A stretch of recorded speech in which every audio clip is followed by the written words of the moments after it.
Waalaikumsalam warahmatullahi wabarakatuh. Selamat pagi. Pagi. Apa kabar hari ini? Alhamdulillah baik. Kalau misalnya Bu Guru bilang semangat pagi, kalian jawab pagi, pagi, pagi merdeka. Bisa? Bisa. Oke, kita coba. Semangat pagi. Pagi, pagi, pagi merdeka.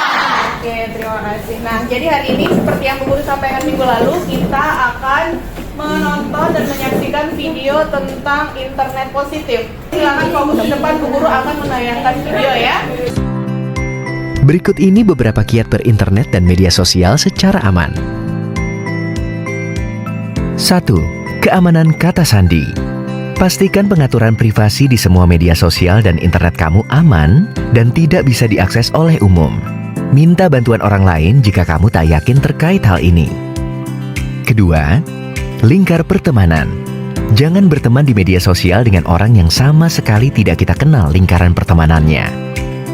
Berteman di media sosial bukan berarti kita langsung percaya. Tetap waspada. 3. Pilih-pilih data yang diunggah dan dibagikan. Pikirkan baik-baik apa yang kamu pasang di media sosial. Kamu tidak bisa menjamin dan mengontrol apa yang dilakukan orang lain pada informasi dan gambar yang kamu kirimkan. Keempat, jangan pernah bertemu secara langsung dengan orang yang kamu kenal di online secara sendirian. Beritahu orang tua, guru, atau orang dewasa lainnya. Kamu bisa saja sedang menjadi korban identitas palsu, penipuan, atau tindakan kejahatan lainnya. Kelima, penting istirahat dari online dan melakukan hal-hal lain. Matikan notifikasi pada saat tidur sehingga kamu bisa beristirahat dengan tenang. Untuk kecelakaannya mungkin menurut kita biasa aja, mungkin bikin orang di luar sana bisa makan 3 hari karena ngebayanginnya.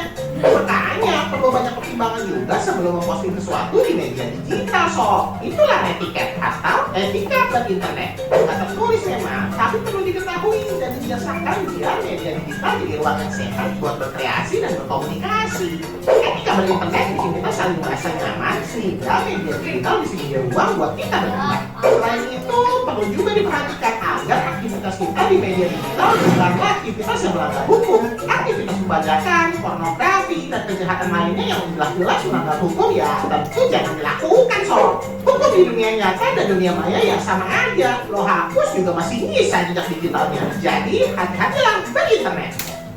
Yuk pahami etika di internet. Cerita ke Ibu tadi ada beberapa poin itu tentang bijak bermedia sosial, mulai dari 1, 2, 3, 4, 5, 6. Yang mau poin nomor 1 angkat tangan. Yang mau poin nomor 1 angkat tangan. Oke, boleh berdiri.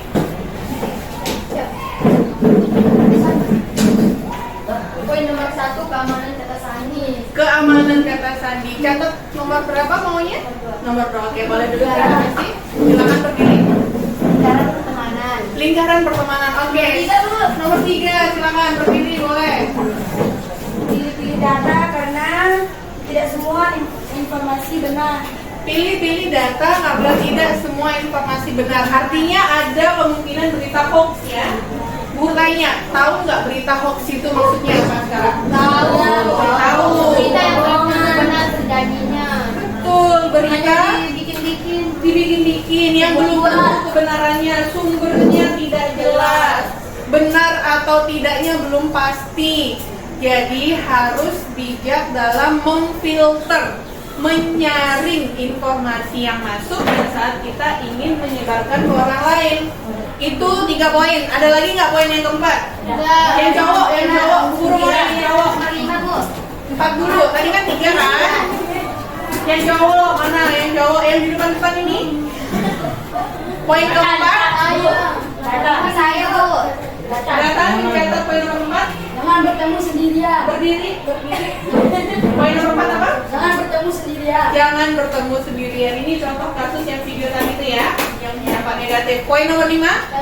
Oke, silakan boleh berdiri. Poin nomor 5. Istirahat online. Istirahat online ini maksudnya apa? Ada yang bisa bantu menjelaskan dulu? Kalau istirahat harus matikan HP, tenang. Kalau agar istirahat itu tidak terganggu dan nyaman. Nyaman, betul. Ada yang mau menyampaikan pendapat yang lain? Istirahat online? Satu, tadi poinnya istirahat online itu kalau kita istirahat berarti HP-nya ikut istirahat, matikan datanya. Atau poin yang lain seperti ini, istirahat online itu maksudnya kalian libur main HP. Itu juga termasuk istirahat online. Supaya tadi ada yang bilang nanti kecanduan Bu, itu termasuk langkah untuk menghindari kecanduan.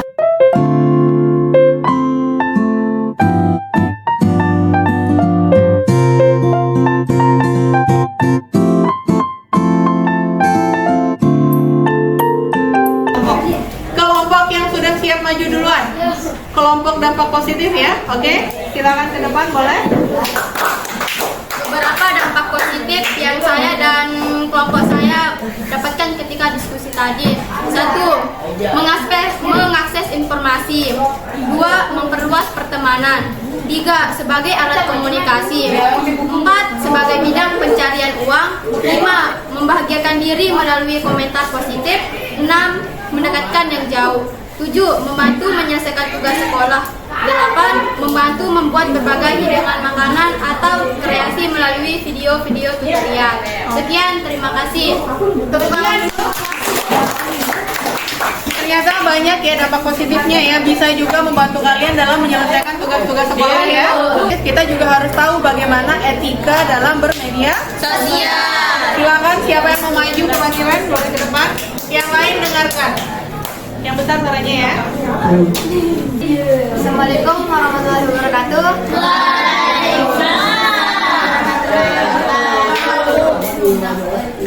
Ada dampak etika bermedia sosial yang saya dapatkan dengan kelompok saya, yaitu yang pertama adalah berkomunikasi jujur dan terbuka.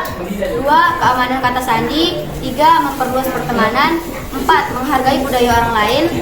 5. Jangan bertemu langsung sendirian. 6. Istirahat online. Sekian dari saya. Apa yang disampaikan temannya tadi tentang dampak negatif, dampak positif, dan etika bermedia sosial itu semuanya benar ya. Berarti kalian sudah berhasil merangkum materi kita hari ini. Tepuk tangan buat semuanya. Hari ini Bu Guru mau membuat keyakinan kelas. Di sini Bu Guru buat dia menjadi 2. Nanti bergiliran satu persatu menulis poin-poin yang kalian harapkan dari suasana kelas yang kalian impikan. Seperti apa sih suasana kelas yang kalian impikan? Terus poin yang kedua, hubungan pertemanan yang kalian harapkan itu yang seperti apa? Paham maksudnya Bu Guru? Paham. Ya. Kalau sudah paham sekarang, kita akan mulai langsung ya. Nomor 1 misalnya.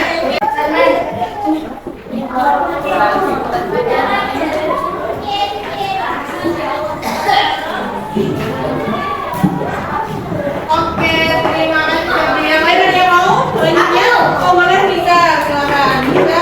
Terus yang mau melimpikan bisa yang seperti apa? Tapi gak ribut. Kelas yang kelas yang tidak ribut. Oke, setuju?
Assalamualaikum warahmatullahi wabarakatuh.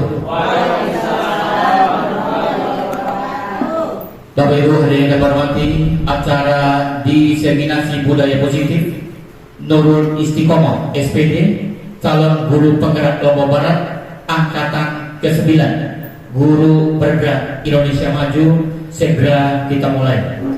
A'udzubillahi minasyaitonirrajim. Bismillahirrahmanirrahim. Alhamdulillahirabbil alamin. Wassalatu wassalamu ala asyrafil anbiya'i wal mursalin wa ala alihi wa ashabihi ajmain. Asyhadu an la ilaha illallah wa asyhadu anna Muhammadar Rasulullah. Allahumma shalli ala sayyidina Muhammad wa ala ali sayyidina Muhammad. Alhamdulillahirabbil alamin. Puji syukur mari kita panjatkan kepada Tuhan Yang Maha Esa, Allah Subhanahu wa taala, yang telah memberikan nikmat sehat, nikmat iman pada kita sekalian, sehingga kita pada siang hari ini bisa mengikuti kegiatan diseminasi budaya positif calon guru penggerak atas nama Ibu Nurul Istiqomah SPD. Salam dan salawat semoga senantiasa tercurahkan kepada junjungan kita, junjungan alam Nabi besar Muhammad Sallallahu Alaihi Wasallam, yang karena ucapan-ucapannya, gerakan-gerakannya, diamnya sekalipun menjadi toladan bagi kita umat manusia dalam menjalankan tugas sebagai khalifah di muka bumi ini. Ibu Kepala Sekolah, Bapak Ibu Guru yang kami hormati, pada siang hari ini rangkaian acara kita adalah sebagai berikut. Yang pertama, kita akan sama-sama menyanyikan lagu Indonesia Raya. Saya tutup sambutan Ibu Kepala Sekolah dan pemaparan calon guru penggerak, dan diakhiri dengan doa. Untuk berkahnya pertemuan kita pada siang hari ini, mari kita awali dan kita mulai dengan sama-sama melafazkan bacaan Al-Basmalah. Bismillahirrahmanirrahim. Hadirin dimohon berdiri, kita menyanyikan lagu Indonesia Raya yang dipandu oleh Ibu Sri Wahyuni SPD. Pada yang terhormat Ibu Sri Wahyuni, disilakan.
Hadirin dimohon duduk kembali.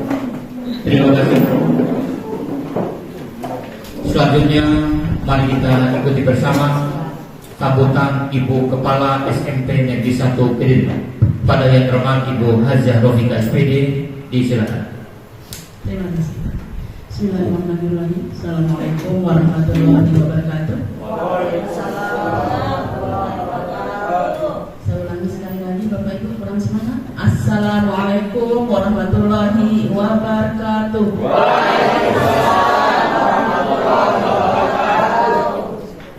Alhamdulillahirabbil alamin. Wassalatu wassalamu ala asyrafil anbiya'i wal mursalin wa ala alihi wa sahbihi ajma'in. Amma ba'du.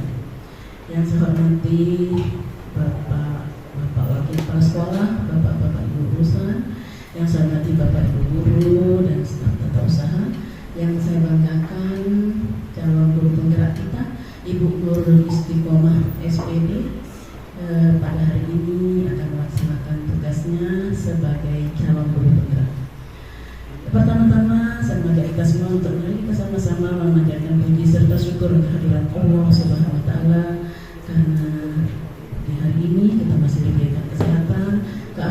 dan juga kesempatan untuk kita bisa bertemu, bersilaturahmi di ruangan ini untuk kita melaksanakan suatu tugas yang sangat baik menurut saya, menurut kita semua, yaitu kegiatan diseminasi budaya positif calon guru penggerak kita di SMP Negeri 1 Kediri.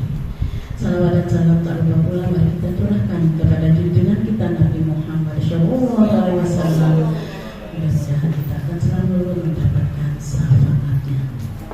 Bapak Ibu yang saya hormati, bangga rasanya saya sebagai penanggung jawab di sekolah ini atau di SMP Negeri 1 Kediri ini, karena di hari ini kita mempunyai salah seorang guru, calon guru penggerak kita, Ibu Nurul Istiqomah, yang alhamdulillah pada hari ini akan melaksanakan tugasnya sebagai calon guru penggerak, yaitu diseminasi budaya positif di sekolah kita. Bapak Ibu yang saya hormati, guru penggerak, sekolah penggerak itu adalah merupakan program dari kementerian dan diharuskan dan diminta kepada semua sekolah, semua guru untuk bisa melaksanakan kegiatan itu. Tapi kita tahu tidak semua sekolah bisa, tidak semua guru juga bisa, karena menjadi sekolah penggerak, menjadi guru penggerak juga ada tahapan-tahapannya. Dan tahapan-tahapan itu menurut saya cukup minta perhatian, cukup berat juga. Tapi saya yakin bagi sekolah yang punya semangat, ya, bagi guru yang punya semangat tinggi, insya Allah akan bisa melaksanakannya. Terbukti Bapak Ibu di sekolah kita di sini mempunyai di angkatan ke-6 kita punya 3 guru penggerak, dan alhamdulillah di angkatan 9 kita juga sekarang mempunyai 1 calon guru penggerak dan insya Allah akan menjadi guru penggerak. Bahagia rasanya kita juga di sini sebagai sekolah penggerak, karena dengan menjadi sekolah penggerak dan mempunyai guru penggerak di sekolah kita, maka kegiatan belajar mengajar khususnya yang berhubungan dengan kurikulum merdeka mungkin lebih mudah untuk kita implementasikan kepada siswa kita. Bapak Ibu yang saya hormati, hari ini calon guru penggerak kita yaitu Ibu Nurul Istiqomah akan melaksanakan tugasnya, yaitu seperti yang sudah disampaikan tadi, yaitu diseminasi budaya positif calon guru penggerak. Saya berharap kepada kita semua, khususnya kepada Bapak Ibu guru, pertama, mari ikuti kegiatan ini dengan sebaik-baiknya. Mari kita bantu Ibu Nurul Istiqomah ini untuk bisa melaksanakan tugasnya dengan baik.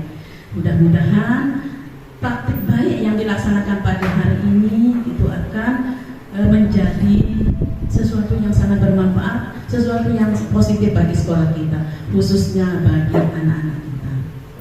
Yang kedua, kegiatan ini juga bisa menjadi semangat, penyemangat untuk teman-teman kita yang hari ini belum mendaftar sebagai guru penggerak. Mudah-mudahan dengan kegiatannya calon guru penggerak ini menjadi semangat, menjadi pemicu untuk teman-teman yang memenuhi syarat untuk bisa mendaftar sebagai guru penggerak. Misalnya Ibu Kurnia Agustuti, ya, kemudian Ibu Laila Nirwani, Ibu Siti Raudatul Jannah, Ibu Nining, Pak Iqbal Giovanni, kemudian Ibu Ani Qurani, ini punya potensial yang baik. Ibu Windy punya potensial yang baik. Nah, seperti kalau yang umurnya mungkin lebih seperti Pak Muzamil, Pak Sultan, mungkin sudah tidak bisa. Mari ini kita semangati teman-teman kita yang masih muda, ya, supaya mengikuti jejak teman kita yang hari ini melaksanakan kegiatan ini sebagai calon guru penggerak. Saya sebagai pimpinan di sini tentu berharap, ya, tetap memberikan semangat untuk teman-teman bisa menjadi guru penggerak. Nah, mudah-mudahan kegiatan ini sekali lagi ada manfaatnya bagi kita, dan sekali lagi mari kita ikuti dengan sebaik-baiknya. Ini yang dapat saya sampaikan pada kesempatan ini. Lebih kurangnya saya mohon maaf. Terima kasih atas perhatiannya. Billahi taufiq wal hidayah. Assalamualaikum warahmatullahi wabarakatuh.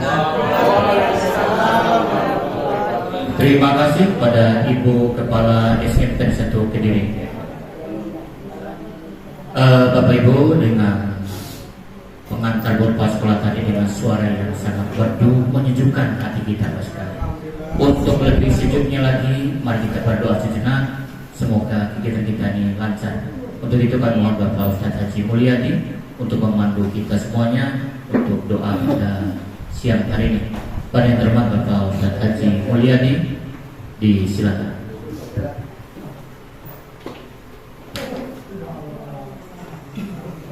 Amin.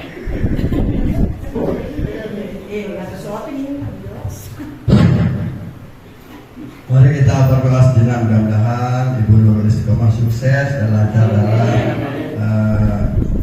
menjadi calon guru penggerak angkatan ke-9. A'udzubillahi minasyaitonir rajim. Bismillahirrahmanirrahim. Alhamdulillahirabbil alamin hamdan hamidin hamdan na'imin hamdan mustaghfirin hamdan yu'afi ni'amahu wa yukafi mazidah. Ya Rabbana lakal hamdu kama yanbaghi li jalali wajhikal 'azimi sultanik. Allahumma shalli ala sayyidina Muhammad wa ala ali sayyidina Muhammad.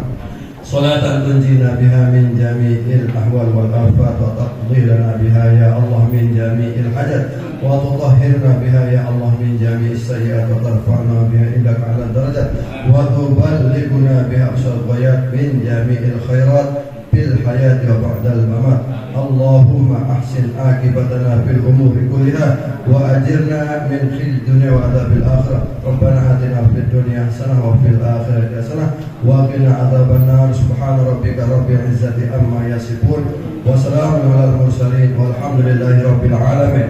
Bi barakatil Fatihah.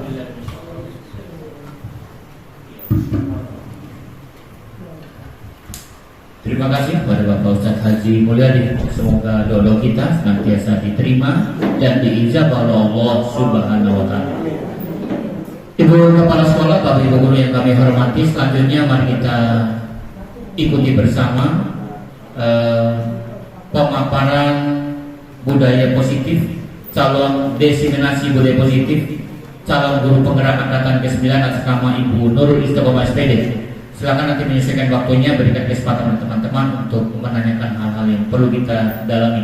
Untuk itu pada yang terhormat Ibu Nurul Istiqomah SPD, disilakan. Baik, terima kasih. Assalamualaikum warahmatullahi wabarakatuh. Selamat siang, salam sejahtera bagi kita semua. Pertama-tama tentu yang terhormat Ibu Kepala SMP Negeri 1 Kediri, Ibu Hajah Robika SPD. Kemudian yang saya hormati pula Bapak Wakil Kepala Sekolah SMP Negeri 1 Kediri, Bapak Haji Umar SPD, Bapak Haji Suhirman SPD. Yang saya hormati, yang saya banggakan, yang saya sayangi, Bapak Ibu Guru saya semua, Bapak Ibu Guru SMP Negeri 1 Kediri dan adik-adik kami, mahasiswa PPL dari AIM Nurul Hakim Kediri. Singkatnya hadirin yang berbahagia. Pada hari ini, sebelumnya terima kasih yang sampaikan apresiasi yang setinggi-tingginya kepada Bapak Ibu Guru yang berkenan hadir hari ini untuk mengikuti kegiatan diseminasi budaya positif calon guru penggerak Lombok Barat Angkatan 9. Karena sampai hari ini sebenarnya terselenggara kegiatan hari ini yang maju mundur ya Pak Haji Umar ya, deg-degan Bapak Ibu. Deg-degannya udah dari seminggu yang lalu, bahkan tadi malam puncaknya itu kok jeduk-jeduknya itu makin kenceng gitu. Tapi bismillah, melalui doa tadi yang sudah dipanjatkan, semoga kegiatan hari ini berjalan lancar. Amin ya rabbal alamin. Selanjutnya untuk kegiatan hari ini diseminasi budaya positif, apa sebenarnya yang akan disampaikan? Budaya positif ini adalah modul ke-1 di materi yang terakhir pada materi kami di guru penggerak, calon guru penggerak. Boleh langsung. Apa yang akan kita bahas? Di sini ada 6 poin. Yang pertama di sini disiplin positif dan nilai-nilai kebajikan universal. Yang kedua teori motivasi, hukuman dan penghargaan. Kemudian yang ketiga keyakinan kelas. Yang keempat kebutuhan dasar manusia dan dunia berkualitas. Yang kelima restitusi. Di situ ada 5 posisi kontrol guru. Kemudian yang keenam tentang segitiga restitusi. Bapak Ibu, selain diseminasi, tentu kegiatan hari ini merupakan sebuah upaya kolaborasi sebagai calon guru penggerak. Bagaimana saya di sini mungkin belajar membangun kerjasama, belajar membangun komunikasi yang baik dengan Bapak Ibu guru semua, sehingga harus menyebarluaskan informasi yang dia dapatkan selama pendidikan calon guru penggerak. Kemudian di sini apa sih makna disiplin itu, makna disiplin di sini dia mengalami penyempitan. Kalau misalnya kita pahami, di sini ada yang digaris merahkan di sana bahwa kata disiplin telah berubah maknanya menjadi sesuatu yang dilakukan seseorang pada orang lain untuk mendapatkan kepatuhan. Kemudian disiplin itu sehingga dengan tadi mendapatkan kepatuhan itu, kegiatan disiplin itu menjadi terasa tidak nyaman. Sehingga dalam pelaksanaannya bukan dengan apa yang kita hargai, tetapi tidak untuk mencapai suatu tujuan yang mulia, karena tadi dia biasanya disiplin itu penurunan nilainya itu kesan yang tumbuh itu adalah harus mengikuti peraturan yang ada. Ya. Boleh dilanjut Bapak?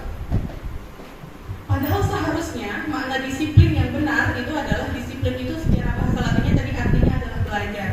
Disiplin positif di sini seharusnya dia bagaimana bisa menumbuhkan sesuatu itu dari hatinya, berangkat dari dirinya, karena menyadari nilai-nilai kebajikan itu sendiri. Jadi bukan karena hukuman, bukan karena penghargaan, tapi berangkat dari dalam dirinya sendiri. Di sini dijelaskan bahwa dengan menerapkan disiplin positif diharapkan tindak kekerasan dapat dihindari. Betul, tadi menghindari hukuman itu dalam penerapan penegakan disiplin. Kemudian pendekatan disiplin positif menitik beratkan pendekatan yang positif tanpa kekerasan, memotivasi, merefleksi kesalahan, menghargai, membangun logika dan bersifat jangka panjang.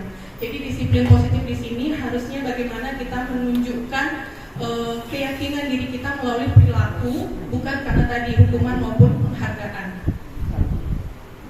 Kemudian di sini nilai-nilai kebajikan universal. Nilai-nilai kebajikan universal itu adalah sifat-sifat manusia yang merupakan tujuan mulia yang ingin dicapai setiap individu. Di mana dalam sekolah penggerak kita sudah memiliki 6 sebenarnya nilai kebajikan universal di sana, yaitu mandiri, bernalar kritis, berkebinekaan global, bergotong royong, kreatif, serta yang paling utama yaitu beriman, berakhlak mulia, bertakwa kepada Tuhan Yang Maha Esa. Nah ini Bapak Ibu, seperti yang tadi Tiang jabarkan di awal bahwa seharusnya disiplin itu muncul karena di sini ya ada 2. Kalau dijelaskan di sini ada motivasi eksternal dan motivasi internal. Yang mana yang harus kita hindari? Yang harus kita hindari adalah yang motivasi eksternal. Maksudnya di sini adalah dalam penegakan disiplin itu terutama kepada peserta didik itu tidak seharusnya dilakukan dengan hukuman maupun penghargaan. Loh kok bisa memberikan penghargaan ternyata menjadi motivasi eksternal? Iya, karena bukan dari dalam dirinya, bukan berangkat dari dorongan di dalam diri peserta didik. Jadi motivasi internalnya yang baik di sana yaitu disiplin positif untuk menghargai diri sendiri. Jadi bagaimana dia menjadi seorang yang disiplin itu adalah sebuah istilahnya keyakinan terhadap dirinya, terhadap tadi kepercayaannya terhadap nilai-nilai kebajikan universal itu. Oh saya disiplin itu bukan karena mau mendapat penghargaan, bukan karena mau mendapat prestasi, tapi karena saya menghargai diri saya sebagai individu yang merdeka yang percaya bahwa nilai-nilai kebajikan itu harus saya kerjakan. Jadi di situ dia poinnya yang motivasi internal. Nah di sini tadi sebagai individu yang merdeka itu Ki Hajar Dewantara di sana pernah menyatakan dalam buku yang ditulis, merdeka itu artinya tidak hanya terlepas dari perintah, akan tetapi juga cakap buat memerintah diri sendiri. Nah di sini Bapak Ibu, jadi memerintah diri sendiri di sini dianalogikan bahwa tadi motivasi internal itu berangkat dari dalam dirinya, bukan karena paksaan, bukan karena hukuman, bukan karena penghargaan. Nah ini menjadi sesuatu yang mungkin kalimatnya agak rancu kita baca, dihukum oleh penghargaan. Kok bisa dikasih penghargaan malah menghukum gitu ya? Jadi ternyata pemberian penghargaan itu di sini ada 5 poin yang ditekankan, ada pengaruh jangka pendek dan jangka panjang. Maksudnya bagaimana? Saat kita memberikan penghargaan kepada peserta didik, terutama saat kita sebagai seorang guru di sini, pemberian penghargaan itu ternyata dia istilahnya bagi peserta didik itu hanya muncul saat dia diberikan penghargaan. Misalnya gini, hari ini pelajaran bahasa Inggris misalnya. Kalau misalnya bisa selesai tugas yang pertama, kemudian anak-anak diberikan apresiasi, diberikan hadiah, dia semangat hanya di hari itu saja. Tapi kemudian di hari berikutnya tuh ketika Bapak Ibu gurunya memberikan tugas lagi tapi tidak memberikan penghargaan, iya gitu. Jadi di situ penghargaan yang sebagai hukuman itu tadi. Kemudian penghargaan yang jangka panjang itu yang bagaimana penghargaan istilahnya tadi, bagaimana memunculkan motivasi internal dalam diri peserta didik. Kemudian penghargaan menghukum. Nah, penghargaan menghukum ini bagaimana? Contoh seperti ini, misal yang di dalam kelas mengajar, kemudian hari ini kelas misalnya terlihat rapi dan bersih. Wah, bagus ya, hari ini kelasnya bersih, yang piket hari ini keren, luar biasa. Kemudian hari berikutnya, di hari Selasa, kelasnya bersih, tapi dia lupa memuji yang piket hari itu. Iri nggak kira-kira yang hari Selasa?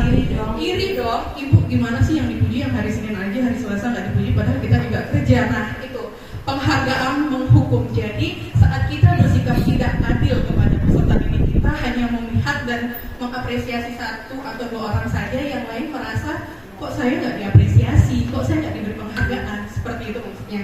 Kemudian yang ketiga, penghargaan mengurangi ketepatan. Ini maksudnya bagaimana? Penghargaan mengurangi ketepatan ini kalau misalnya dicontohkan, misalnya begini, Bapak Ibu memberi tugas, kemudian setelah itu anak-anak hanya suka di materi tertentu misalnya.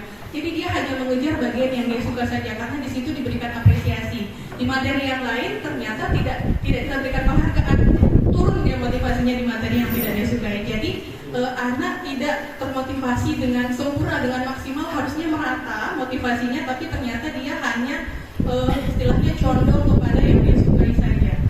Kemudian penghargaan tidak efektif. Penghargaan tidak efektif ini sebenarnya hampir sama seperti penghargaan yang menghukum tadi, bahwa dalam penerapan disiplin, kalau kita terlalu sering memberikan penghargaan dan sifatnya tidak adil, tidak merata, maka tadi dia tidak menyeluruh, dia tidak menyentuh semua siswa. Jadinya dampak dari penghargaan yang diberikan itu, apresiasinya hanya menyempit ke satu anak, kedua anak, sehingga anak yang lain merasa, wah, ibu itu sukanya sama yang itu aja, ya udah saya nggak usah rajin aja deh, biar aja dia yang dipuji, dia aja yang bersihin kelas sendiri. Jadi apresiasi, penghargaan yang kita berikan kepada peserta didik justru malah menurunkan motivasi yang lain, peserta didik yang tidak kita berikan penghargaan atau apresiasi.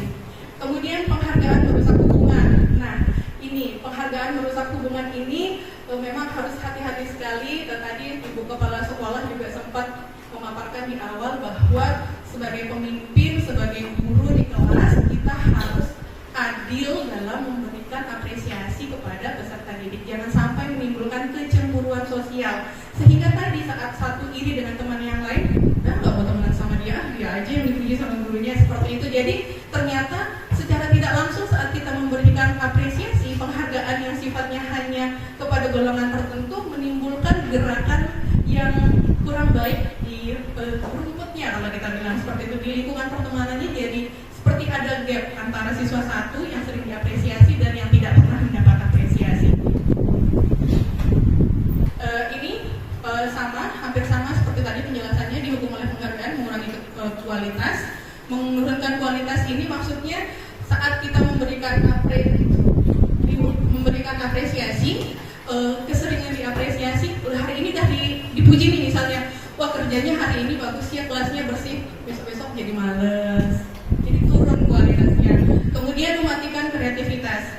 Kemudian yang ketiga, penghargaan mengurangi motivasi intrinsik. Betul, jadi karena tadi dia melakukan sesuatu itu bukan dari dalam dirinya, tapi karena mengharapkan pujian, mengharapkan penghargaan, sehingga motivasi yang kita harapkan muncul dari dalam diri, dari kesadaran diri itu tidak menjadi maksimal, sehingga di sini penghargaan menjadi mengurangi motivasi intrinsik peserta didik. Jadi sebenarnya seperti apa penghargaan yang baik, apresiasi yang berikutnya seperti apa? Yang pertama di sini dijelaskan bahwa beri dukungan secara khusus. Secara khusus ini maksudnya Bapak Ibu jangan lakukan di depan kelas dengan memuji satu nama orang tertentu, misalnya, wah Bu Tuti hari ini rapi sekali, cantik sekali. Yang lain yang tidak merasa rapi, wah saya tidak rapi nih hari ini. Nah seperti itu. Jadi sebaiknya pemberian penghargaan itu dilakukan secara khusus. Kita panggil siswanya, jadi teman-temannya yang lain tidak ada dampak psikis dan emosional gitu terhadap yang tidak diberikan apresiasi. Kemudian lakukan dengan pengakuan secara pribadi. Tadi sama poinnya. Kemudian beri pengakuan kepada semua murid bergiliran, Bapak Ibu. Jangan hanya satu orang terus yang kita puji, yang lain tidak. Jadi harus merata, harus bersikap adil. Maka sebaiknya pemberian penghargaan atau apresiasi itu dilakukan secara khusus dan pribadi. Kemudian konsisten. Konsisten itu saat mereka setiap melakukan misalnya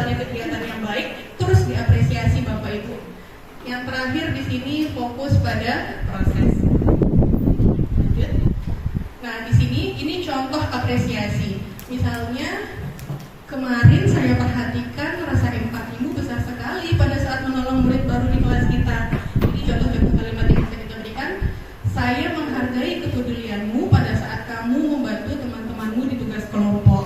Terima kasih untuk rasa tanggung jawabmu pada saat kamu memungut kertas-kertas yang berserakan di lantai. Jadi kalimat pembukanya itu sebaiknya kita gunakan bahasa atau kalimat yang positif, yang membangun. Nah, kemudian Bapak Ibu di sini ada tabel yang kosong. Saya ingin menanyakan kepada Bapak Ibu kira-kira poin 1, 2, 3, 4, 5, 6 ini termasuk hukuman atau konsekuensi. Yang pertama, mencatat 100 kali di dalam buku kalimat saya tidak akan terlambat lagi karena terlambat ke sekolah. Kira-kira ini hukuman atau konsekuensi Bapak Ibu?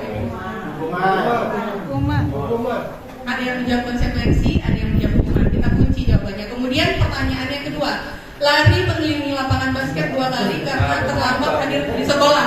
Hukuman atau konsekuensi? Hukuman ini jelas, satu suara. Yang ketiga, murid diminta untuk push up 15 kali karena tidak menggunakan masker di sekolah. Hukuman atau konsekuensi? Oke, ada yang menjawab konsekuensi, ada yang menjawab hukuman. Yang keempat, menggantikan kertas tugas teman yang telah dicoret-coret. Konsekuensi, satu suara. Kemudian membersihkan tumpahan air dari meja. Konsekuensi, lari mengelilingi lapangan basket 2 kali karena terlambat 10 menit saat pelajaran BJOK.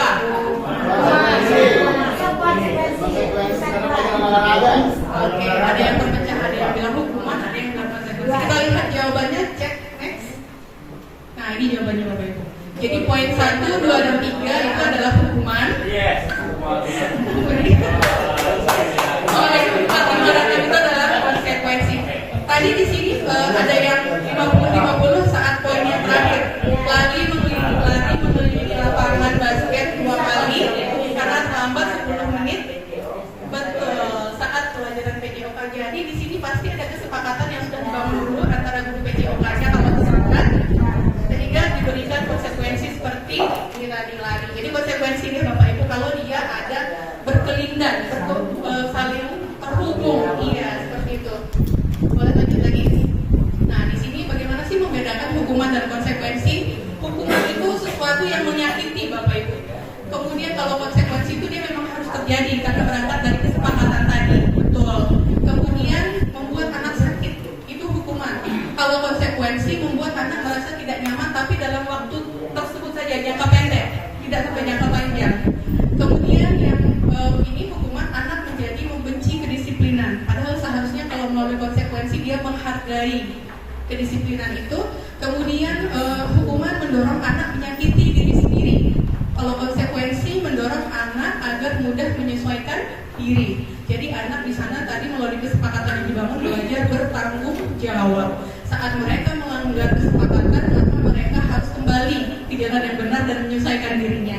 Kemudian konsep diri yang buruk itu kalau hukuman, karena dia merasa dihukum. Wah, saya anak yang salah nih, saya anak yang gagal. Jadi dia membangun konsep bahwa dirinya itu adalah konsep diri yang buruk. Kemudian kalau konsep pada konsekuensi, tetap dia konsep dirinya baik karena tadi kita memberikan beberapa istilahnya, nanti kita akan keluar restitusi, kita menyadari bahwa anak-anak itu ada kebutuhan dasarnya.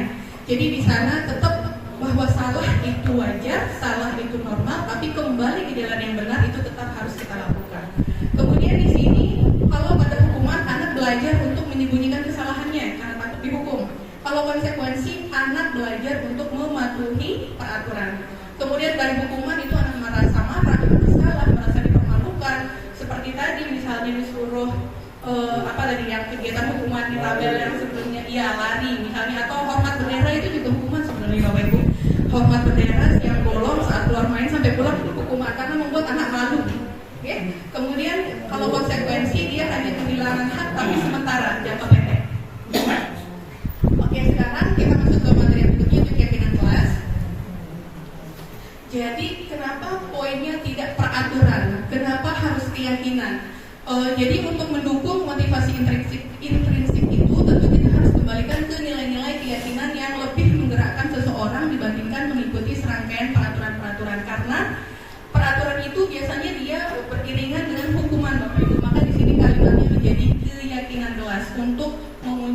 motivasi intrinsik peserta didik.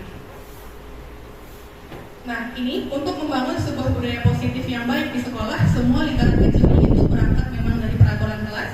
Kemudian berangkat dari peraturan kelas itu diubah menjadi kalimat positif, menjadi keyakinan kelas. Kemudian dari keyakinan kelas, dari istilahnya penanaman nilai-nilai yang bijak, kebijakan, nilai yang baik itu membangun lingkungan yang positif sehingga bisa mengarah ke budaya positif. Nah, di sini Bapak Ibu seperti yang saya jelaskan tadi, kebutuhan dasar manusia itu dan dunia berkualitas. Di sini ada 5 kebutuhan dasar manusia, termasuk kebutuhan dasar peserta didik. Yang pertama di sana ada kebutuhan bertahan hidup, kemudian kebutuhan kasih sayang dan merasa diterima, kebutuhan penguasaan, kebutuhan kebebasan, kebutuhan kesenangan. Ini yang mau sampaikan di sini Bapak Ibu. Saat peserta didik kita mulai belok kiri, mulai belok kanan, tidak berada di jalan yang lurus, kita harus pahami bahwa mereka sebenarnya adalah sebuah individu, sebuah manusia, seorang individu yang merdeka, bahwa mereka juga memiliki kebutuhan dasarnya. Contoh misalnya saat kita berada di kelas, suasana kelasnya misalnya belum tertib, itu sebenarnya anak-anak mereka sedang apa? Ternyata mungkin mereka sedang memenuhi kebutuhan dasarnya akan kebebasan. Jadi kita tenangkan kelas itu dengan kalimat-kalimat yang positif. Oke, sekarang kita akan belajar sesuai kesepakatan kita. Kalau 5 menit setelah istirahat, kemudian dan masuk, mulai tertib, mulai disiplin. Jadi pahami bahwa memang mereka sedang, apalagi di usia remaja, di usia 13 sampai 15 tahun, anak SMP itu memang dia sedang membentuk jati dirinya. Ya seperti itu. Kemudian untuk mengontrol yang tadi, kebutuhan dasar itu ada 5 posisi kontrol yang bisa kita terapkan sebagai seorang guru. Di sini ada sebagai penghubung, ada sebagai pembuat merasa bersalah, sebagai teman, sebagai pemantau, sebagai manajer. Bagaimana seharusnya guru menempatkan dirinya dalam 5 posisi kontrol ini? Kita akan saksikan melalui tayangan video yang berikut ini ilustrasinya. Boleh di next Pak, kemudian di play. Kita saksikan tayangan video ini Bapak Ibu.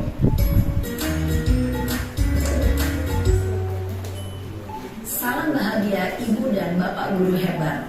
Dalam penerapan disiplin positif restitusi, salah satu program yang dikembangkan adalah 5 posisi kontrol. 5 posisi kontrol dalam restitusi adalah proses perjalanan seorang pendidik agar dapat mengenali dirinya. Pada video kali ini, kita akan membahas tentang 5 posisi kontrol yang dikembangkan oleh Diane Gosser dan contoh penerapannya.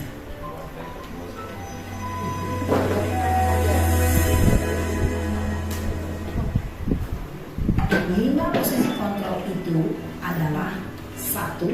Posisi penghukum, 2. Posisi pembuat merasa bersalah, 3. Posisi teman, 4. Posisi pemantau atau monitor, dan 5. Posisi manajer. Untuk lebih memahami kelima posisi tersebut, mari kita saksikan kasus yang terlambatkan waktu di sekolah dan melihat bagaimana kelima posisi kontrol dalam menghadapi masalah tersebut.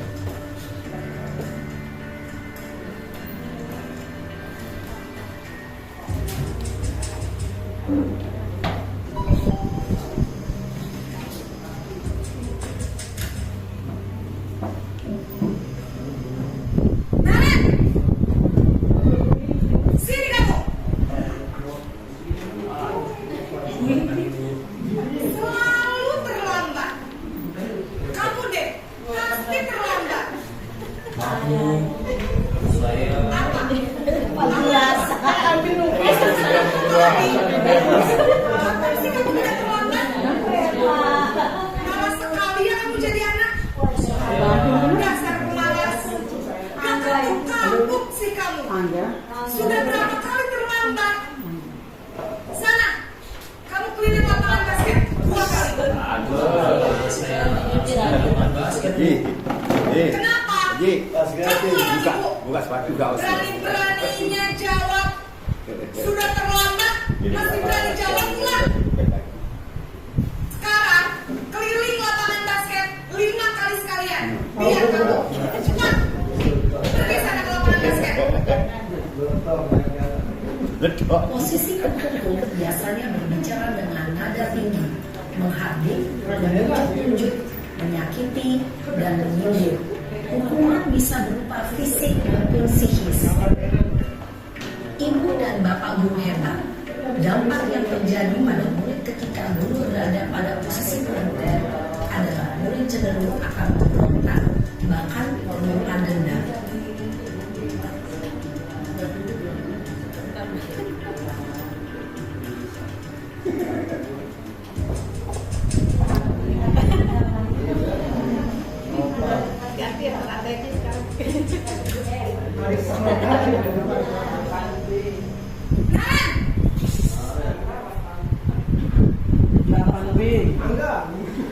Ibu. Naren, kamu kenapa terlambat lagi, nak? Ya Tuhan, Naren. Kamu senang ya bikin ibu susah ya? Kalau kamu terlambat lagi, nanti ibu yang ditegur bapak kepala sekolah, nak. Disangka ibu tidak bisa membina kamu. Duh, gimana ini?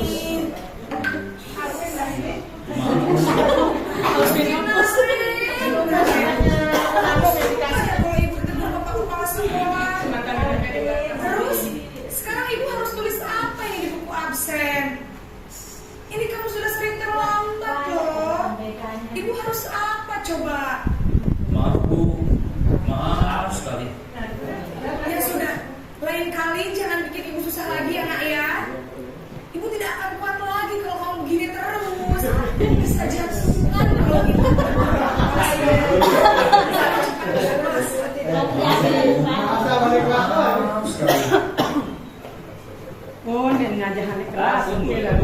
Posisi pembuat bersama berbicara dengan nada tenang, cenderung lembut. Namun kata-kata yang diutarakan membuat murid merasa menjadi orang yang gagal, memandang buruk dirinya sendiri, merasa tidak berharga, dan tidak sanggup membahagiakan orang lain. Ketika guru mengambil posisi pembuat rasa bersalah, murid akan menganggap dirinya yang bersalah dan ia akan menyimpan emosi negatif tersebut di dalam dirinya.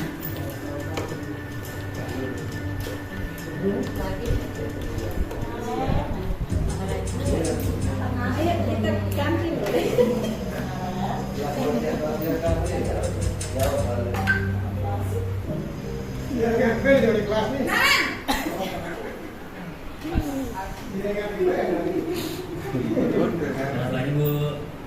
Wah, sudah jam berapa ini nak? Habis ibu saya lupa bangunkan saya Bu. Kamu malah menyalahkan ibu kamu. Kamu bukannya anak yang larinya paling kencang. Kok terlambat sih? Iya Bu, saya memang terlambat bangun tadi. Jadi biarpun saya lari kencang, tetap gak kekejar Bu. Ya sudah sana. Nanti lain kali larinya lebih kencang lagi ya. Biar gak terlambat lagi. Ya, bikin senang ibu. Demi kita. Bisa Bu. Ya sudah sana masuk kelas. Ibu beresin urusan absen kamu. Kamu ini ada-ada saja. Dalam posisi tepat, guru berbicara dengan nada suara ramah, akrab, cenderung bersenda gurau untuk menjaga suasana tetap santai. Murid akan merasa senang, aman, dan akrab dengan guru. Identitas yang tercipta adalah identitas sukses atau berhasil. Namun, karena ini masih dari maka ketergantungan dan kepada orang tertentu. Di sini guru absennya, sehingga di lain waktu murid bisa berperilaku baik, namun hanya kepada orang-orang tertentu saja.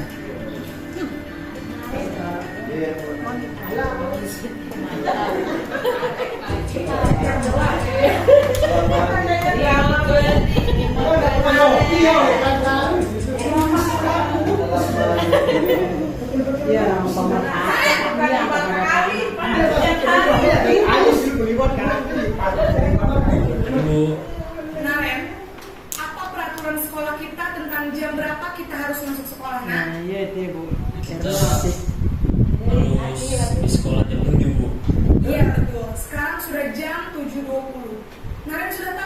konsekuensinya jika terlambat hadir? Paham Bu, saya harus tinggal kelas pas jam istirahat selama 20 menit. Ya benar, konsekuensinya demikian. Jadi nanti jam 9.30 pas istirahat, kamu harus tinggal di kelas, kerjakan tugas tambahan untuk ketertinggalan kamu, ya? Baik Bu. Posisi pemandang mengandalkan perhitungan atau data mengarahkan murid berdasarkan peraturan dan konsekuensi. Seorang pemantau menunjukkan bahasa tubuh dan ekspresi wajah yang datar dan cenderung formal.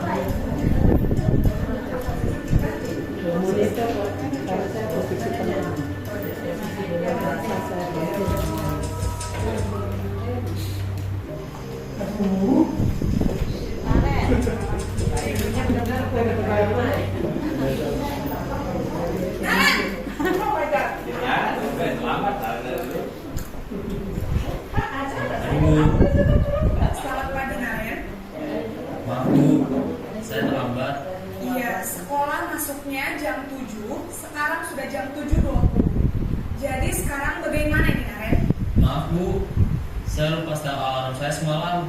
Baiklah, menurut kamu, keyakinan sekolah yang mana yang perlu kamu tingkatkan? Menghargai diri sendiri dan orang lain mungkin ya Bu. Setuju. Jadi, apakah Naren meyakini prinsip saling menghormati tersebut? Iya Bu, saya meyakininya. Apakah Naren bersedia memperbaiki masalah keterlambatan ini? Bersedia Bu. Bagaimana kamu akan perbaiki masalah keterlambatan ini?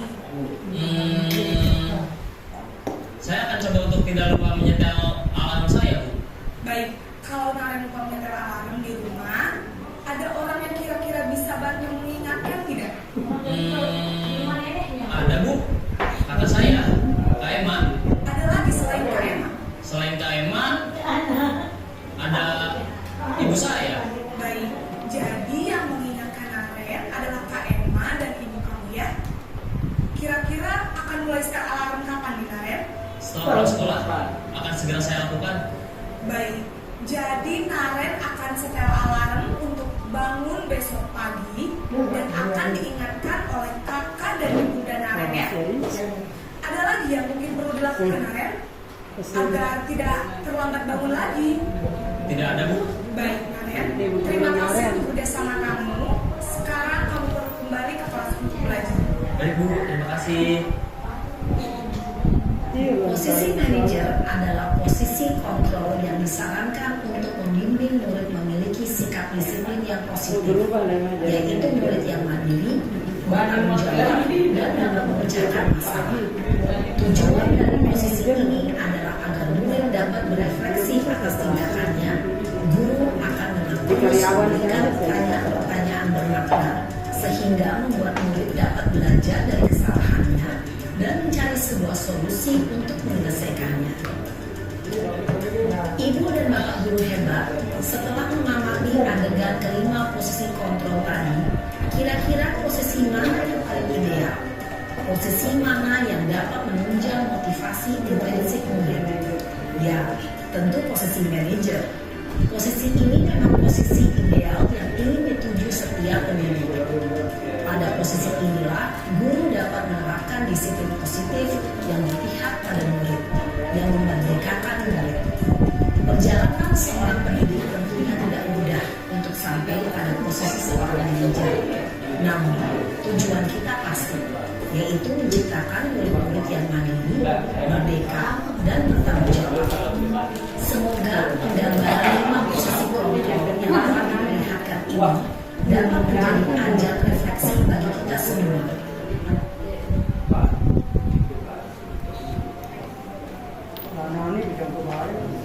Oke, baik Bapak Ibu, tadi ilustrasi 5 posisi kontrol sebagai seorang pendidik dalam memunculkan disiplin positif dari seorang peserta didik. Yang mau tekankan di sini adalah mungkin mari kita merefleksi posisi kontrol apa yang selama ini sering kita lakukan, tapi juga kita jawab dalam hati kita masing-masing. Jadi tadi idealnya sebagai seorang guru harus memposisikan diri sebagai posisi manajer. Posisi manajer ini berkaitan erat dengan restitusi. Jadi apa sih restitusi itu? Restitusi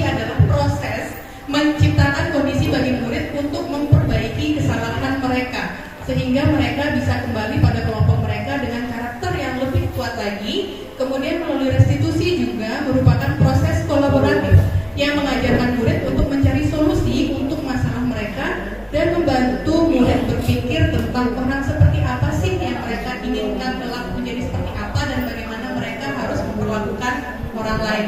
Tiap ulangi sedikit di sini segitiga restitusi itu ada 3 tahapannya. Yang pertama yaitu di sini menstabilkan identitas guru. Kalau tadi di video ilustrasi saat Naren terlambat pada posisi control manager, di sana bu gurunya nanya, Naren, kenapa kamu terlambat? Saya lupa bu setel alarm. Harusnya setel alarm jam berapa? Oh iya bu, harusnya lebih awal lagi. Jadi komunikasi yang dibangun itu menetralisir dulu kesalahan peserta didik. Kemudian selanjutnya di sana validasi kebutuhan atau validasi tindakan yang salah. Di sini sama. Jadi di sana bu gurunya nanya lagi, kamu sudah terlambat 20 menit. Sekolah masuknya jam 7, sekarang jam 7.20. Kemudian bisa kita sampaikan di sana, kalau misalnya ibu juga dulu pernah kok terlambat sekolah, terlambat itu manusiawi, tapi jangan diulangi lagi ya. Jadi kalimat kita lebih positif kepada peserta didik. Kemudian selanjutnya di sini menanyakan keyakinan. Tadi bu gurunya di sana dalam ilustrasi bertanya, keyakinan apa yang kamu langgar? Mungkin kurang menghargai diri sendiri dan orang lain bu. Nah jadi pertanyaan itu mengembalikan peserta didik ke koridornya, ke jalan yang lurus supaya mereka itu melakukan kegiatan pembinaan diri melalui pendisiplinan itu berdasarkan motivasi intrinsiknya, bukan karena penghargaan, bukan karena hukuman, tapi muncul dari dalam dirinya karena dia menghargai dirinya sendiri. Oke, lanjut. Nah, kemudian di sini dalam penerapan restitusi, guru mengambil posisi kontrol sebagai manajer dengan mengajukan pertanyaan-pertanyaan yang bermakna dan menuntut murid memimpin dirinya sendiri dalam menyelesaikan masalah yang dihadapi, sehingga murid menjadi pribadi yang percaya diri, bertanggung jawab, dan mandiri. Melalui proses restitusi, penguatan disiplin positif pada murid diharapkan terus tumbuh dan mengakar dalam dirinya. Kita mulai masuk ke kesimpulan Bapak Ibu. Jadi dari tujuan dari disiplin positif adalah menanamkan motivasi internal atau motivasi intrinsik pada peserta didik untuk menjadi orang yang mereka inginkan dan menghargai diri sendiri dengan nilai-nilai yang mereka percaya. Tadi dengan nilai-nilai kebajikan universal. Kemudian ketika murid memiliki motivasi internal atau motivasi intrinsik, maka akan berdampak jangka panjang, di mana motivasi peserta didik tidak langsung bergantung pada hukuman dan penghargaan. Mereka akan tetap berperilaku baik dan berlandaskan nilai-nilai kebajikan karena mereka ingin menjadi orang yang menjunjung tinggi nilai-nilai yang mereka hargai. Jadi itu Bapak Ibu, di sini rangkumannya. Melalui 5 kebutuhan dasar tadi, validasi kebutuhan itu di situ kita guru saat peserta didik melakukan kesalahan kita kembalikan dulu.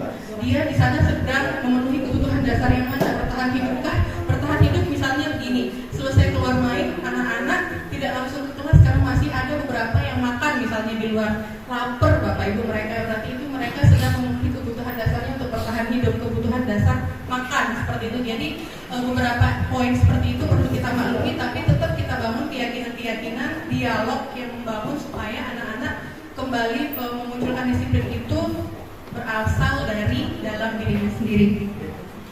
Demikian yang bisa yang sampaikan. Terima kasih sudah menyimak materi ini dari awal hingga akhir. Yang akhiri, Assalamualaikum warahmatullahi wabarakatuh. Alhamdulillah, diseminasi budaya positif yang disampaikan Bu Nur Istiqomah sangat luar biasa sekalian. Calon guru penggerak angkatan ke-9 yang berasal dari SMK Negeri 1 Kediri, Lombok Barat. Mudah-mudahan ini sukses menjadi guru penggerak. Bapak Ibu yang mengerti, dari penjelasan diseminasi budaya positif tadi mungkin ada hal-hal yang ingin didalami oleh sekalian yang berkaitan dengan materi disampaikan oleh Ibu Nurul Istiqomah. Untuk itu kami silakan 1, 2, 3 orang. Untuk ada 1 Bu Hajalfi, yang kedua Ibu Tuti, angkat Tuti. Oke. Pak Mujamil? Enggak, nanya. Pak Mujamil, oke, Pak Mujamil yang kedua. Kakak Haji Sultan, ada mungkin menjawab pensiun, dapat mungkin ada mau ditanyakan? Tidak. Oke, Bu Jamila. Silakan Bu Hajalfi yang pertama. Terima kasih. Assalamualaikum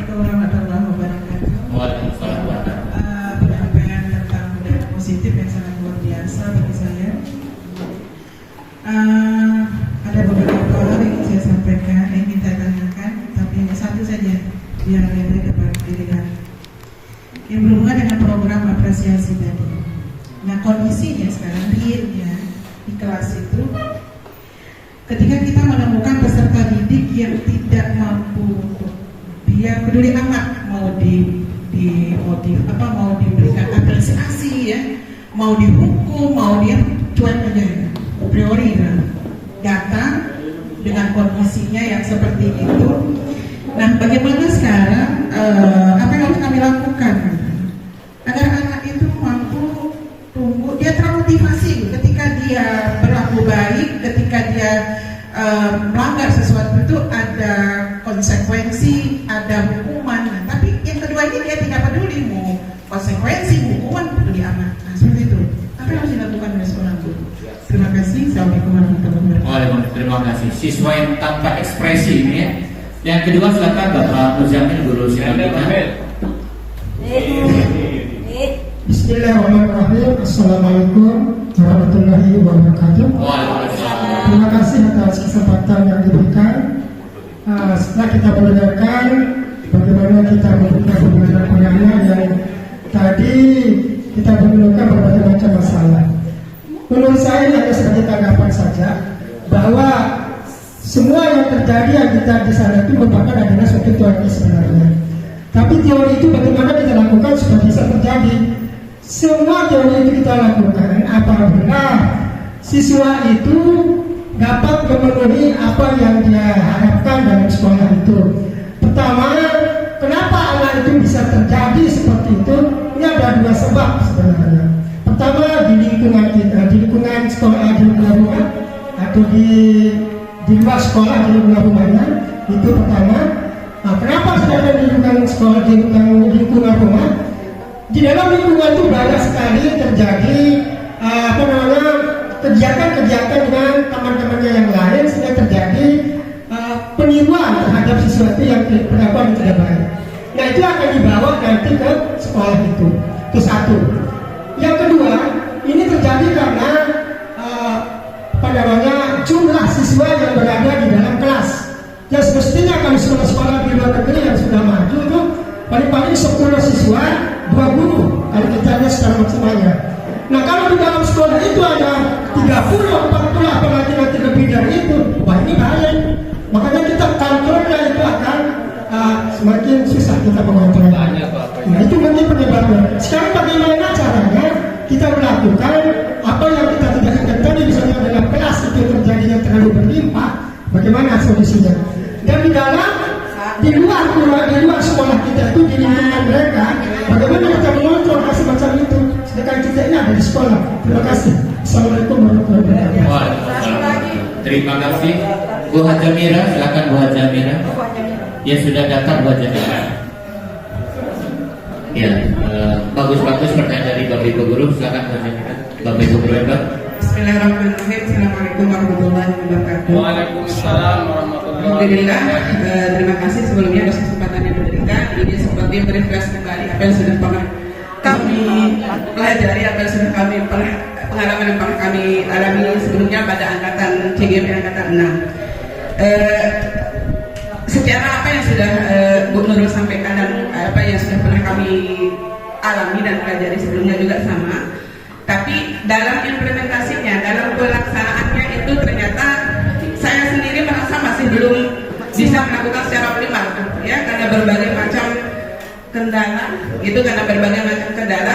Sementara yang kita tahu, seperti yang sudah disampaikan tadi, bahwa ada 5 kebutuhan dasar siswa, ya, yang kalau kita lihat itu sebagian besar itu memang berasal dari kebutuhan dasar yang memang ada di rumah, gitu kan, seperti kebutuhan makan, kebutuhan istirahat, kebutuhan mendapatkan hiburan dan sebagainya. Nah, sementara seperti yang ini ada kaitannya juga dengan yang disampaikan oleh Pak Mustaqil tadi. Sementara di sini peserta didik kita itu sangat banyak, gitu ya. Bagaimana cara kita memahami siswa dengan berbagai macam latar belakang yang berbeda, sehingga nanti kita bisa memposisikan diri kepada pada peserta didik itu di dalam kelas gitu dengan berbagai macam karakteristik yang berbeda itu. Terima kasih. Assalamualaikum warahmatullahi wabarakatuh.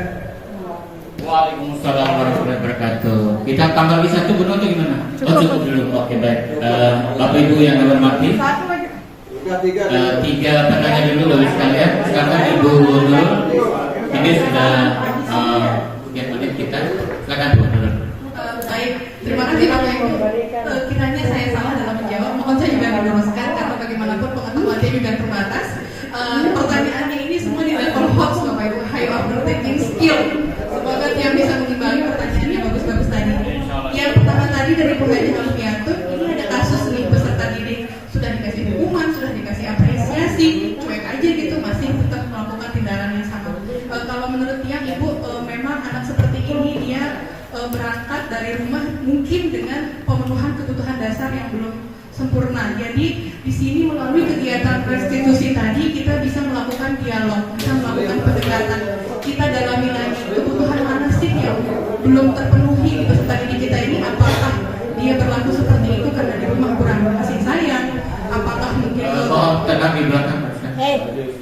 apakah mungkin kondisi ekonominya mungkin kurang sehingga di sekolah dia menjadi kurang disiplin, menjadi cuek. Kalau menurut saya apa yang disampaikan Bu Haja Alfi tadi lebih cenderung kepada kasih sayang sepertinya Bu. Kebutuhan dia di rumah, jadi kita sebagai guru di sini mungkin menempatkan ini sebagai orang tua nanti Bu untuk kasus anaknya ini. Mungkin itu Ibu jawaban yang untuk pertanyaan Bu Haja Alfi. Kemudian untuk Pak Muzamil tadi ini selain bertanya Pak Muzamil juga memberikan penekanan betul bahwa kenapa anak-anak ini cenderung menjadi tidak disiplin karena tadi ada pengaruh dari lingkungan luar yang dia bawa ke sekolah. Kemudian ternyata proporsi jumlah siswa di kelas itu terlalu banyak. Pak Muzamil ini lebih visioner lagi, dia melihat kalau di luar negeri itu idealnya seperti ini seharusnya siswa, kemudian guru seharusnya 2 di dalam kelas supaya bisa kontrolnya lebih baik kan Pak Muzamil. Kemudian sekarang bagaimana kita mengontrol kelas dan lingkungan yang di luar tadi saat ada di sekolah? Bapak Ibu yang ingin yang sampaikan di sini bahwa pendidikan itu tidak menjadi tanggung jawab guru semata Bapak Ibu. Pendidikan itu dimiliki, pendidikan itu menjadi tanggung jawab 3 aspek. Sekolah, kemudian sekolah di sini berarti guru, tenaga pendidik, kemudian di situ ada keluarga. Keluarga berarti orang tuanya. Kemudian yang terakhir ada masyarakat. Masyarakat berarti lingkungan sekitar tempat peserta didik itu tinggal. Menjawab pertanyaan Pak Muzamil tadi, tentu memang kalau pengaruhnya berangkat dari luar sekolah Bapak Ibu, kita tidak bisa bekerja sendiri. Kita harus berkolaborasi dengan tadi unsur yang lain, dengan masyarakat maupun dengan keluarganya. Unsur masyarakat mana yang bisa kita jalin kerjasamanya? Saya lihat di sekolah ini sudah bagus. Kemarin sudah ada kerjasama dengan Kapolres. Itu bisa termasuk menjadi tanggung jawab perwujudan tanggung jawab bersama Bapak dalam meluruskan dan mengembalikan peserta didik kita menjadi ke jalan yang lurus lagi, kurang lebih seperti itu. Jadi yang mau tekankan bahwa kalau misalnya Pak Muzamil sudah berusaha keras, sudah saya kasih tahu begini Bu, caranya begini, masih saja tenang Pak Muzamil, kewajiban Bapak sudah gugur karena Bapak sudah tadi terlibat dalam karena tanggung jawab ini bukan menjadi tanggung jawab kita sendiri, ada unsur masyarakat dan keluarga di sana. Kemudian yang terakhir pertanyaan Bu Haja Miratul, kendala bagaimana cara memahami karakter atau latar belakang yang berbeda-beda tadi. Betul Pak Ibu Haja Mira bahwa melalui karakter yang beragam, kemudian latar belakang yang berbeda-beda dari setiap peserta didik. Kalau yang dia pelajari di sini mungkin kita bisa mulai dengan membuat catatan-catatan profil belajar peserta didik. Jadi dari sana kita membuat database, kita membuat basis data. Oh anak ini ternyata di rumah seperti ini, kasusnya begini. Jadi kita punya basis data bahwa perilaku anak itu kenapa seperti ini karena berangkat dari masalah seperti di rumah. Jadi kita membuat catatan-catatan profil setiap peserta didik. Kalau kita sudah tahu masalahnya, mungkin kita mulai nanti secara bersama-sama melalui segitiga restitusi tadi kita bangun kolaborasi, komunikasi dengan peserta didik. Kamu kenapa seperti ini? Nah di rumah kamu ada masalah apa? Boleh nggak ibu tahu? Boleh nggak kamu bercerita? Mau nggak kamu berbagi sama ibu? Kira-kira solusi yang bisa kita lakukan bersama-sama apa ya? Sehingga tadi kendala seperti karakter, kemudian latar belakang yang berbeda ini mungkin bisa terselesaikan. Mohon maaf Bapak Ibu kalau jawaban yang kurang mengena karena dalam pendidikan guru penggerak. Ada pertanyaan lagi atau kita cukupkan, Pak? Satu dulu.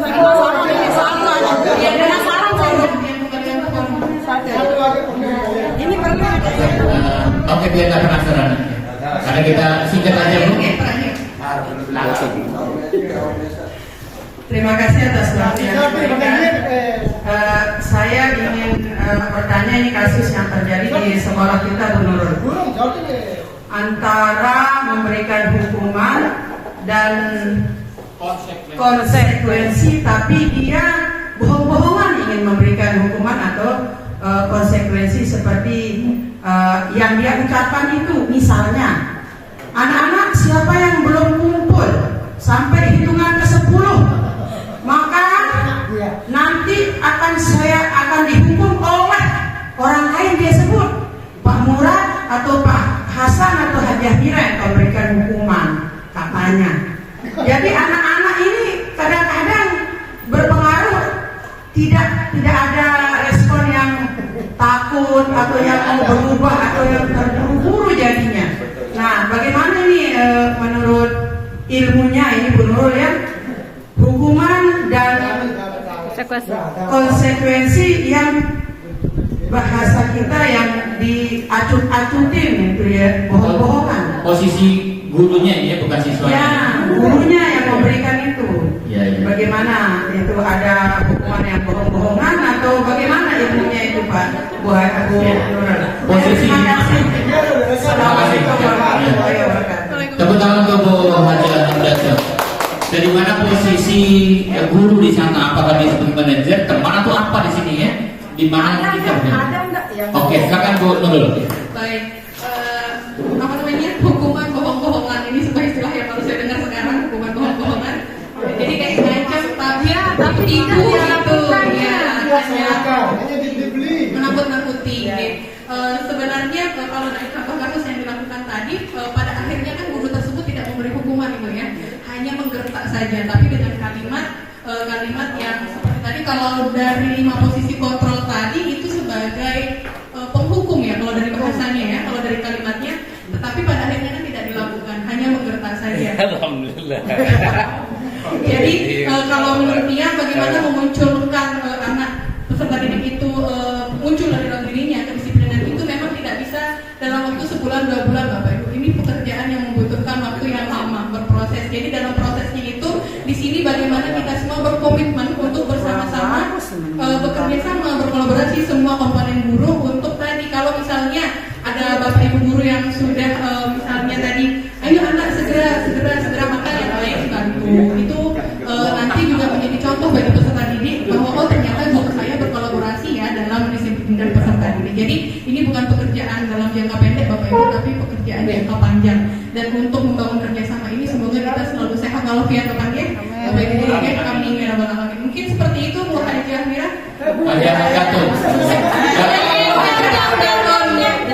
Baik, terima kasih atas pertanyaan diskusi yang menarik semua. Yang akhiri, mohon maaf apabila ada banyak kekurangan. Wassalamualaikum warahmatullahi wabarakatuh. Kita beri aplaus untuk Ibu Nurul Istiqomah SPD SMP Negeri 1 Kediri. Bapak ini minta tolong. Bapak Ibu guru yang hebat yang kami hormati, demikianlah diseminasi budaya positif calon guru penggerak kita atas nama Ibu Nurul Istiqomah SPD Angkatan ke-9 yang berasal dari Kediri, Lombok Barat. Mudah-mudahan dengan berbagi budaya positif tadi sekarang bisa kita amalkan dalam kehidupan kita di SMP Negeri 1 Kediri. Tinggal kita memilih posisi yang baik, jadi harapannya adalah menjadi manajer dalam permasalahan-permasalahan yang dihadapi oleh para siswa kita. Terima kasih Bu Nurul Istiqomah yang sudah memberikan materi yang sudah luar biasa. Atas nama sekolah, kami ucapkan terima kasih pada guru dan kita semuanya yang sudah mengikuti dengan seksama dan sangat tertib. Mudah-mudahan ini membantu Bu Nurul dan kita semuanya dalam pembelajaran kurikulum merdeka ke depannya. Terima kasih semuanya. Mohon maaf apabila ada hal yang berkenan. Mari kita akhirnya kita tutup dengan sama-sama melafazkan bacaan hamdalah. Alhamdulillah.